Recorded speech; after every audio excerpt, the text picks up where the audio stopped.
Hello, welcome to Blazing J TV. So it is raining and cold in sunny San Diego, and my daughter requested for some sopas. So today I am going to show you how to make the Filipino sopas.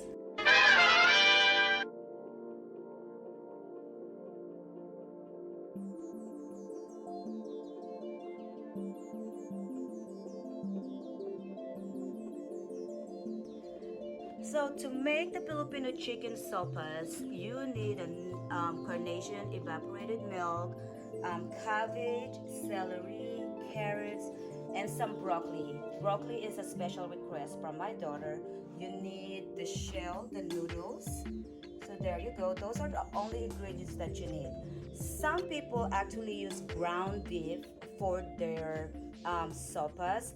However, because right now I'm not eating any red meat, I will be using chicken breast for this meal tonight.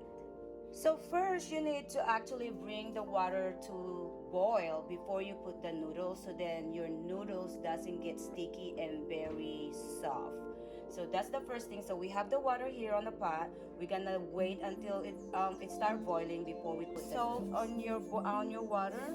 That will prevent the noodles from sticking. Then you need to wash your noodles just to take off all those little starch on it. Then before you bring it to the boil.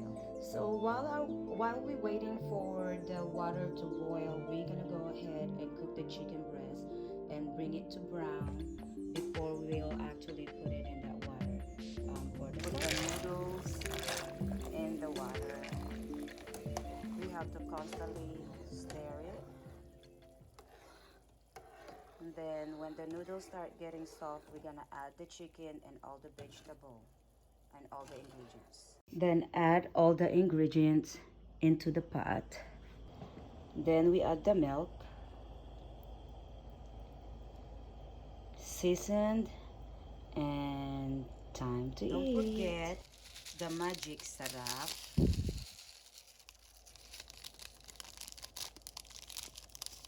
Now you have some delicious sopas.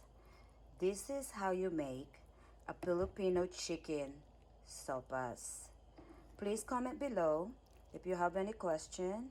Like this video, and please. Now it's time to eat some sopas. Ang sarap-sarap.